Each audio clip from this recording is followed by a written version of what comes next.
নমস্কার বন্ধুরা, welcome to ST unique sports. তো পাঞ্জাব ম্যাচের রেস কাটতে না কাটতেই জামশেদপুর ম্যাচ কিন্তু দরজায় কড়া নাড়তে শুরু করে দিয়েছে। হ্যাঁ, ইস্টবেঙ্গল ঘরের মাঠে খেলতে চলেছে জামশেদপুরের সঙ্গে। তো দুটো দলই কিন্তু বেশ কঠিন চ্যালেঞ্জ দিতে চলেছে এই ম্যাচটাতে। ইস্টবেঙ্গলের সামনে সুযোগ রয়েছে পয়েন্ট টেবিলে ভালো জায়গায় যাবার, এবং জামশেদপুর তারা কিন্তু ছেড়ে দেওয়ার পাত্র নয়, তারাও কিন্তু লড়াই দারুণ দেবে।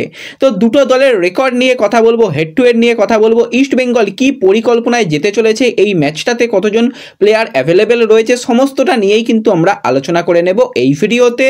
তার আগে একটাই রিকোয়েস্ট, চ্যানেলে যারা প্রথমবারের জন্য এসেছো মনে করে চ্যানেলটাকে সাবস্ক্রাইব করে নাও, তাহলে তোমাদের প্রিয় দলের খেলার সমস্ত আপডেট তোমরা এখানে পেয়ে যাবে। তো প্রথমেই যদি আমরা কথা বলি এই দুটো দলকে নিয়ে, দুটো দল এখন বর্তমানে কীরকম পজিশনে রয়েছে।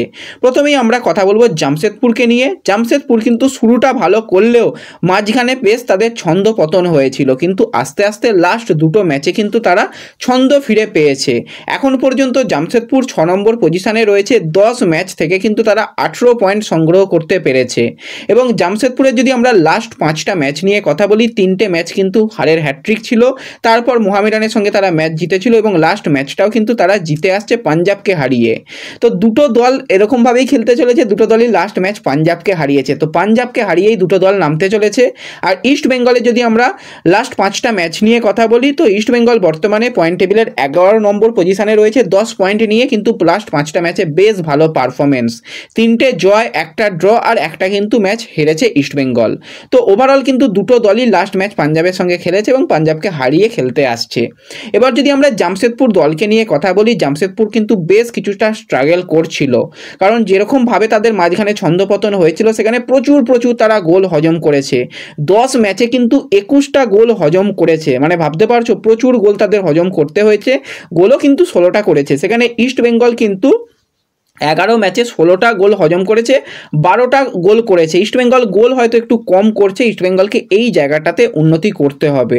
এবার যদি আমরা দুটো দলের একটু হেড টু হেড রেকর্ড নিয়ে কথা বলি, তো আইএসএল এর ইতিহাসে কিন্তু দুটো দল টোটাল 9 বার মুখোমুখি হয়েছে, এবার কিন্তু 10 বারের বার মুখোমুখি হতে চলেছে। 9 বারের মধ্যে কিন্তু 4 বার জিতেছে জামশেদপুর, 2 বার জিতেছে ইস্টবেঙ্গল, আর বাকি কিন্তু 3টে ম্যাচ ড্র হয়েছে। এবং গোল যদি বলি, তো গোল কিন্তু দুটো দল মোটামুটি ওই অ্যাভারেজ একই করেছে।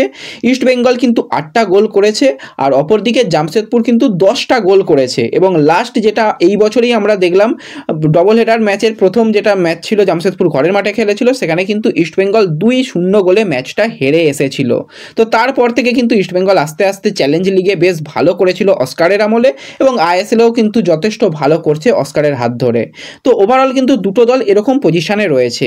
এবার দুটো দলের মধ্যে বেশ কিছুটা তফাতও রয়েছে। যদি আমরা কথা বলি জামশেদপুরকে নিয়ে, জামশেদপুর কিন্তু বেশ কিছুটা ফিজিক্যালি স্ট্রং, যথেষ্ট ভালো কিন্তু তারা ফিজিক্যাল ফুটবল খেলতে পারে, কারণ তাদের দলে এমন কিছু প্লেয়ার রয়েছে। এবং বিশেষত খালেদ জামিলের পরিকল্পনাই থাকে যে আগে ডিফেন্স করব, তারপর অ্যাটাক করব, এবং অ্যাটাক থেকে ম্যাচ বার করে নেব।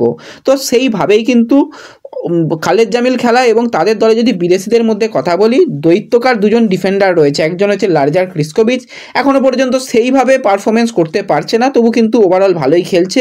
আর অপরদিকে স্টিফেন এজে, সে কিন্তু একদম ডিফেন্সের অন্যতম ওয়াল, দারুণ কিন্তু ডিফেন্স করছে। এবং মাঝমাঠে কিন্তু হাবির মতন একজন এক্সপিরিয়েন্স প্লেয়ার রয়েছে, তার সাথে সাথে রাইট আচিকাওয়া, ইস্টবেঙ্গলের বিরুদ্ধে গোল করার তার অভ্যাস রয়েছে, এবং ইস্টবেঙ্গলকে দেখলেই কিন্তু জ্বলে ওঠে রাইট আচিকাওয়া, সেও কিন্তু রয়েছে।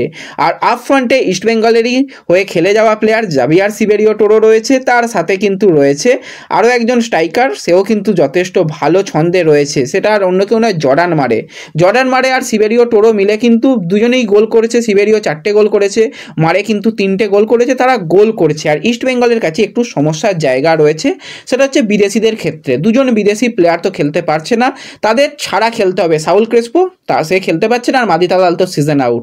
দুজন বিদেশি প্লেয়ারের অপশান কম কিন্তু ইস্টবেঙ্গলের কাছে রয়েছে। তাতেও ইস্টবেঙ্গলের জার্সি পরে যে প্লেয়াররাই খেলছে আলাদাই পারফরমেন্স করছে, কারণ যেভাবে ঘরের মাঠে 2-0 অবস্থায় পিছিয়ে থাকা থেকে তারা 4-2 কামব্যাক এবং ম্যাচ জেতা, সেখান থেকে কিন্তু টিমটাকে দেখে বেশ ভালো লাগছে, এবং টিমটা কিন্তু যথেষ্ট ভালো করছে অস্কারের আমলে। এবার যদি আমরা দুটো দলের শক্তি নিয়ে কথা বলি, তো ইস্ট বেঙ্গলকে নিয়ে যদি আমরা বলি ইস্ট বেঙ্গলের শক্তি কোথায়, তোমরা বলো তো ইস্ট বেঙ্গলের শক্তি কোথায়? আমার তো মনে হয় ইস্ট বেঙ্গলের শক্তি হওয়া উচিত ইস্ট বেঙ্গলের আক্রমণ, কারণ অ্যাটাক দিয়ে ম্যাচ বার করতে হবে। ডিফেন্স কিন্তু বেশ ভালো করছিল লাস্ট কয়েকটা ম্যাচে, মানে লাস্ট দুটো ম্যাচে কিন্তু তারা ক্লিনশিট রাখতে পারেনি, তার আগে কিন্তু হ্যাট্রিক অফ ক্লিনশিট ছিল দলটার কাছে। তো সেক্ষেত্রে দলটাকে আরেকটু ডিফেন্সটাকে মেরামতি করতে হবে, কিন্তু আক্রমণ যেভাবে প্রত্যেকটা ম্যাচে ভালো করছে, গোলের চান্স ক্রিয়েট করছে, গোল করছে, আমার মনে হয় এই দলের শক্তি বলতে অবশ্যই ইস্টবেঙ্গলের আক্রমণ বিভাগকে শক্তিশালী বলা যেতে পারে। জামশেদপুরও বেশ শক্তিশালী দল, জামশেদপুরের কাছেও সিবেরিও রয়েছে, হাবি রয়েছে, যথেষ্ট ভালো দল, সানানের মতন প্লেয়ার রয়েছে, ইমরান খানের মতন প্লেয়ার রয়েছে। তবুও আমি কিছুটা বলবো ইস্টবেঙ্গলের আক্রমণ ভাগ অনেক বেশি শক্তিশালী হতে চলেছে। এবার যদি দুটো দলের ডিফেন্স নিয়ে কথা বলি, যেটা বলেই রাখলাম যে স্টিফেন এজে সে কিন্তু একদম ডিফেন্সের ওয়াল, সে যদি কোনোদিন অফ কালার হয়, সে যদি কোনোদিন একটু এদিক ওদিক করে, তো সেক্ষেত্রে ডিফেন্সের অবস্থা জামশেদপুরের খুবই খারাপ, কারণ যেভাবে জামশেদপুর গোল খাচ্ছিল, তো জামশেদপুরের ডিফেন্স নিয়ে কিছু বলছি না, ওদের ডিফেন্সের অবস্থা খারাপ। মাঝ মাঠে কিন্তু ইস্টবেঙ্গলের সেরকম খুব একটা ভালো কোনো বড় নামের প্লেয়ার না থাকলেও মাঝ মাঠে কিন্তু যারা রয়েছে তাদের দিয়েই কাজ চালাতে হবে। সেই জায়গাতে কিন্তু মাঝ মাঠে অবশ্যই রাইট আচিকাওয়া হাবির মতন প্লেয়ার জামশেদপুরের কিন্তু একদম কি প্লেয়ার হতে চলেছে। তো এই জায়গাগুলোতে আমার মনে হয় কমতি রয়েছে, কিন্তু ইস্টবেঙ্গল যদি ভালোভাবে খেলে, জার্সির জন্য খেলে, যেরকমভাবে অস্কার খেলাচ্ছে সেই পরিকল্পনায় যদি খেলে, আমার মনে হয় জামশেদপুর ম্যাচেও কিন্তু পুরো 3 পয়েন্ট আসতে চলেছে। এবার যদি আমরা দুটো দলের বেস্ট প্লেইং 11 নিয়ে কথা বলি, প্রথমেই কিন্তু অ্যাওয়ে দল জামশেদপুরকে নিয়ে কথা বললে গোলকিপারে কিন্তু অবশ্যই অ্যালবিনো গোমস শুরু করতে চলেছে, ডিফেন্ডারে প্রতীক চৌধুরীর সঙ্গে স্টিফেন এজে, সাইড ব্যাকে একদিকে উবেশ, অপরদিকে শুভম সারাঙ্গি, 4 ডিফেন্সে যাবে। মাঝ মাঠেও কিন্তু 4 জন প্লেয়ার, সৌরভ দাস, রাইট আচিকাওয়া, ইমরান খান এবং সানান মাহমদকে দিয়েই শুরু করাবে। আপ ফ্রন্টে কিন্তু সিবেরিওর সঙ্গে হাবিকে দিয়ে শুরু করাতে চলেছে, কিছুটা 4-4-2 এই ফরমেশনে যেতে চলেছে। আর ইস্ট বেঙ্গলের ক্ষেত্রেও কিন্তু বেশ কিছুটা আমরা হয়তো পরিকল্পনার পরিবর্তন দেখতে পাবো। আজকে ইস্টবেঙ্গল প্র্যাকটিস করছে, তো প্র্যাকটিসের পর আরও ব্যাপারটা কিন্তু ক্লিয়ার হবে।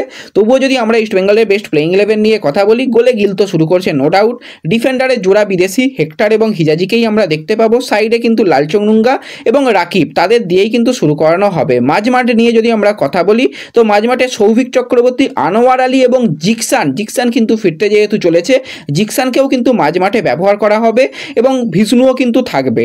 এবার যদি আমরা কিছুটা আক্রমণ নিয়ে কথা বলি, অবশ্যই ডেভিড, নো ডাউট ডেভিডকে শুরু করানো উচিত, তার সাথে ক্লেটন সিলভা, হাতে অপশান কিন্তু ডিমি রয়েছে, ডিমিকে পরবর্তী সময় সাবস্টিটিউট হিসাবে কিন্তু ব্যবহার করতে পারে, এরকমটাই কিন্তু পরিকল্পনা হওয়া উচিত। হ্যাঁ, হাতে 3 জন বিদেশিকে প্রথম থেকে ব্যবহার করে 1 জন বিদেশিকে নিয়ে তবু অনেক ভালো 4 জন বিদেশি হাতে পাওয়া যাচ্ছে। আর ওভারঅল কিন্তু যেই ছকে ইস্টবেঙ্গল যাবে সেটা হচ্ছে প্রথম থেকেই প্রেস করা। জামশেদপুর দলটা এমনই দল, তাদের যদি প্রেস করে জামশেদপুর কিন্তু গোল হজম করে। যদি জামশেদপুরকে যদি প্রথমেই যদি একটা বা দুটো গোল চাপিয়ে দেওয়া যায়, তারপর কিন্তু ইস্টবেঙ্গল খেলাটাকে ইজিভাবে নিতে পারবে। এবং সবথেকে যেটা সবার আগে দরকার সেটা হচ্ছে সাপোর্টার। যেরকমভাবে পাঞ্জাব ম্যাচে সাপোর্টাররা গিয়ে টিমকে সাপোর্ট করেছিল, আশা করছি জামশেদপুর ম্যাচে সাপোর্টার সংখ্যা আরও বেশ কিছুটা বাড়বে। সংখ্যাটা 10,000 11,000 থেকে যদি গিয়ে 20,000-এ গিয়ে দাঁড়ায়, তাহলে কিন্তু খুবই খুশি হব। এবং এটা বছরের শেষ হোম ম্যাচ হতে চলেছে বলাই চলে, তো অবশ্যই টিমকে গিয়ে সাপোর্ট করো, তাহলে কিন্তু টিম অনেক বেটার কিছু করতে পারবে। তো দুটো দলকে নিয়েই আলোচনা করলাম, তোমরা তোমাদের মতামত কমেন্টে জানিও যে কোন দল কিছুটা হলেও অ্যাডভান্টেজ পজিশনে থাকবে, কোন দল কিছুটা হলেও এগিয়ে থাকবে। তো এই ভিডিওতে এটুকুই আলোচনা করার ছিল। ভিডিও ভালো লাগলে লাইক করে দিও, চ্যানেলে প্রথমবারের জন্য এলে চ্যানেলটাকে সাবস্ক্রাইব করে দিও। তো দেখা হবে পরবর্তী ভিডিওতে, ধন্যবাদ।